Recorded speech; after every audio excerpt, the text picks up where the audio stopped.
छोटे भाई महात्मा विभीषण की बात देश और काल के लिए उपयुक्त एवं हितकर थी। उसको सुनकर दशानन ने इस प्रकार उत्तर दिया। विभीषण, तुम्हारा कहना ठीक है। वास्तव में दूत के वध की बड़ी निंदा की गई है, परंतु वध के अतिरिक्त दूसरा कोई दंड इसे अवश्य देना चाहिए। वानरों को अपनी पूंछ बड़ी प्यारी होती है, वही इनका आभूषण है। अतः जितना जल्दी हो सके इसकी पूंछ जला दो। जली पूंछ लेकर ही यह यहां से जाए। वहां इसके मित्र, कुटुंबी, भाई बंधु तथा हितैषी सुहृद इसे अंग भंग के कारण पीड़ित एवं दीन अवस्था में देखें। फिर राक्षस राज रावण ने यह आज्ञा दी कि राक्षसगण इसकी पूंछ में आग लगाकर इसे सड़कों और चौराहों सहित समूचे नगर में घुमावें। स्वामी का यह आदेश सुनकर क्रोध के कारण कठोरता पूर्वक बर्ताव करने वाले राक्षस हनुमान जी की पूंछ में पुराने सूती कपड़े लपेटने लगे। जब उनकी पूंछ में वस्त्र लपेटा जाने लगा, उस समय वनों में सूखी लकड़ी पाकर भभक उठने वाली आग की भांति उन महाकपि का शरीर बढ़कर बहुत बड़ा हो गया। राक्षसों ने वस्त्र लपेटने के पश्चात उनकी पूंछ पर तेल छिड़क दिया और आग लगा दी। तब हनुमान जी का हृदय रोष से भर गया। उनका मुख प्रातःकाल के सूर्य की भांति अरुण आभा से उद्भासित हो उठा और वे अपनी जलती हुई पूंछ से ही राक्षसों को पीटने लगे। तब क्रूर राक्षसों ने मिलकर पुनः उन वानर शिरोमणि को कस कर बांध दिया। यह देख स्त्रियों, बालकों और वृद्धों सहित समस्त निशाचर बड़े प्रसन्न हुए। वह वीरवर हनुमान जी बंधे बंधे ही उस समय के योग्य विचार करने लगे। यद्यपि मैं बंधा हुआ हूं तो भी इन राक्षसों का मुझ पर जोर नहीं चल सकता। इन बंधनों को तोड़कर मैं ऊपर उछल जाऊंगा और पुनः इन्हें मार सकूंगा। मैं अपने स्वामी श्री राम के हित के लिए विचर रहा हूं, तो भी ये दुरात्मा राक्षस यदि अपने राजा के आदेश से मुझे बांध रहे हैं, तो इससे मैं जो कुछ कर चुका हूं उसका बदला नहीं पूरा हो सका है। मैं युद्ध स्थल में अकेला ही इन समस्त राक्षसों का संहार करने में पूर्णतः समर्थ हूं, किंतु इस समय श्री रामचंद्र जी की प्रसन्नता के लिए मैं ऐसे बंधन को चुपचाप सह लूंगा। ऐसा करने से मुझे पुनः समूची लंका में विचरने और इसके निरीक्षण करने का अवसर मिलेगा, क्योंकि रात में घूमने के कारण मैंने दुर्ग रचना की विधि पर दृष्टि रखते हुए इसका अच्छी तरह अवलोकन नहीं किया था। अतः सबेरा हो जाने पर मुझे अवश्य ही लंका देखनी है। भले ही राक्षस मुझे बारंबार बांधे और पूंछ में आग लगाकर पीड़ा पहुंचाएं, मेरे मन में इसके कारण तनिक भी कष्ट नहीं होगा। तदनंतर वे क्रूर कर्मा राक्षस अपने दिव्य आकार को छिपाए रखने वाले सत्वगुणशाली महान वानरवीर कपिकुंजर हनुमान जी को पकड़कर बड़े हर्ष के साथ ले चले और शंख एवं भेरी बजाकर उनके रावण द्रोह आदि अपराधों की घोषणा करते हुए उन्हें लंकापुरी में सब ओर घुमाने लगे। शत्रुदमन हनुमान जी बड़ी मौज के साथ आगे बढ़ने लगे। समस्त राक्षस उनके पीछे पीछे चल रहे थे। महाकपि हनुमान जी राक्षसों की उस विशाल पुरी में विचरते हुए उसे देखने लगे। उन्होंने वहां बड़े विचित्र विमान देखे।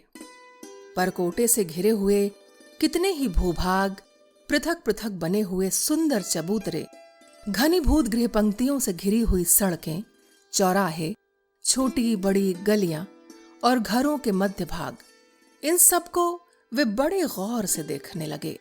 सब राक्षस उन्हें चौराहों पर, चार खंबे वाले मंडपों में तथा सड़कों पर घुमाने और जासूस कहकर उनका परिचय देने लगे। भिन्न भिन्न स्थानों में जलती पूंछ वाले हनुमान जी को देखने के लिए वहां बहुत से बालक, वृद्ध और स्त्रियां कौतूहलवश घर से बाहर निकल आती थीं। हनुमान जी की पूंछ में जब आग लगाई जा रही थी, उस समय भयंकर नेत्रों वाली राक्षसियों ने सीता देवी के पास जाकर उनसे यह अप्रिय समाचार कहा। सीते, जिस लाल मुंह वाले बंदर ने तुम्हारे साथ बातचीत की थी, उसकी पूंछ में आग लगाकर उसे सारे नगर में घुमाया जा रहा है।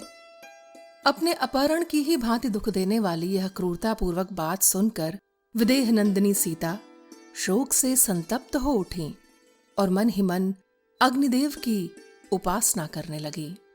उस समय विशाल लोचना पवित्र हृदया सीता महाकपि हनुमान जी के लिए मंगल कामना करती हुई अग्निदेव की उपासना में संलग्न हो गईं और इस प्रकार बोली। अग्निदेव, यदि मैंने अपने पति की सेवा की है और यदि मुझ में कुछ भी तपस्या तथा पातिव्रत्य का बल है, तो तुम हनुमान के लिए शीतल हो जाओ। यदि बुद्धिमान भगवान श्री राम के मन में मेरे प्रति किंचित मात्र भी दया है, अथवा यदि मेरा सौभाग्य शेष है, तो तुम हनुमान के लिए शीतल हो जाओ। यदि धर्मात्मा श्री रघुनाथ जी मुझे सदाचार से संपन्न और अपने से मिलने के लिए उत्सुक जानते हैं, तो तुम हनुमान के लिए शीतल हो जाओ। यदि सत्य प्रतिज्ञ आर्य सुग्रीव इस दुख के महासागर से मेरा उद्धार कर सके, तो तुम हनुमान के लिए शीतल हो जाओ। मृगनयनी सीता के इस प्रकार प्रार्थना करने पर तीखी लपटों वाले अग्निदेव मानो उन्हें हनुमान के मंगल की सूचना देते हुए शांत भाव से जलने लगे। उनकी शिखा प्रदक्षिण भाव से उठने लगी। हनुमान के पिता वायु देवता भी उनकी पूंछ में लगी हुई आग से युक्त हो बर्फीली हवा के समान शीतल और देवी सीता के लिए स्वास्थ्यकारी सुखद होकर बहने लगे। उधर पूंछ में आग लगाई जाने पर हनुमान जी सोचने लगे, अहो, यह आग सब ओर से प्रज्वलित होने पर भी मुझे जलाती क्यों नहीं है? इसमें इतनी ऊंची ज्वाला उठती दिखाई देती है, तथापि यह आग मुझे पीड़ा नहीं दे रही है। मालूम होता है मेरी पूंछ के अग्रभाग में बर्फ का ढेर रख दिया गया है, अथवा उस दिन समुद्र को लांघते समय मैंने सागर में श्री रामचंद्र जी के प्रभाव से पर्वत के प्रकट होने की जो आश्चर्यजनक घटना देखी थी, उसी तरह आज यह अग्नि की शीतलता भी व्यक्त हुई है। यदि श्री राम के उपकार के लिए समुद्र और बुद्धिमान मैनाक के मन में वैसी आदरपूर्ण उतावली देखी गई, तो क्या अग्निदेव उन भगवान के उपकार के लिए शीतलता नहीं प्रकट करेंगे? निश्चय ही भगवती सीता की दया, श्री रघुनाथ जी के तेज तथा मेरे पिता की मैत्री के प्रभाव से अग्निदेव मुझे जला नहीं रहे हैं। तदनंतर कपिकुंजर हनुमान ने पुनः एक मुहूर्त तक इस प्रकार विचार किया, मेरे जैसे पुरुष का यहाँ इन नीच निशाचरों द्वारा बांधा जाना कैसे उचित हो सकता है।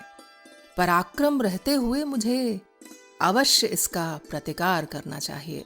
यह सोचकर विवेकशाली महाकपि हनुमान, जिन्हें राक्षसों ने पकड़ रखा था, उन बंधनों को तोड़कर बड़े वेग से ऊपर को उछले और गर्जना करने लगे। उस समय भी उनका शरीर रस्सियों में बंधा हुआ ही था। उछलकर वे श्रीमान पवन कुमार पर्वत शिखर के समान ऊंचे नगर द्वार पर जा पहुंचे, जहां राक्षसों की भीड़ नहीं थी। पर्वताकार होकर भी वे मनस्वी हनुमान पुनः क्षण भर में बहुत ही छोटे और पतले हो गए। इस प्रकार उन्होंने अपने सारे बंधनों को निकाल फेंका। उन बंधनों से मुक्त होते ही तेजस्वी हनुमान जी फिर पर्वत के समान विशाल काय हो गए। उस समय उन्होंने जब इधर उधर दृष्टि डाली, तब उन्हें फाटक के सहारे रखा हुआ एक परिग दिखाई दिया। काले लोहे के बने हुए उस परिग को लेकर महाबाहु पवन पुत्र ने वहां के समस्त रक्षकों को फिर मार गिराया। उन राक्षसों को मारकर रणभूमि में प्रचंड पराक्रम प्रकट करने वाले हनुमान जी पुनः लंकापुरी का निरीक्षण करने लगे। उस समय जलती हुई पूंछ से जो ज्वालाओं की माला सी उठ रही थी, उससे अलंकृत हुए वे वानर वीर तेज पुंज से देदीप्यमान सूर्य देव के समान प्रकाशित हो रहे थे। इस प्रकार श्री वाल्मीकि निर्मित आर्ष रामायण आदि काव्य के सुंदरकांड में 53वां सर्ग पूर्ण हुआ।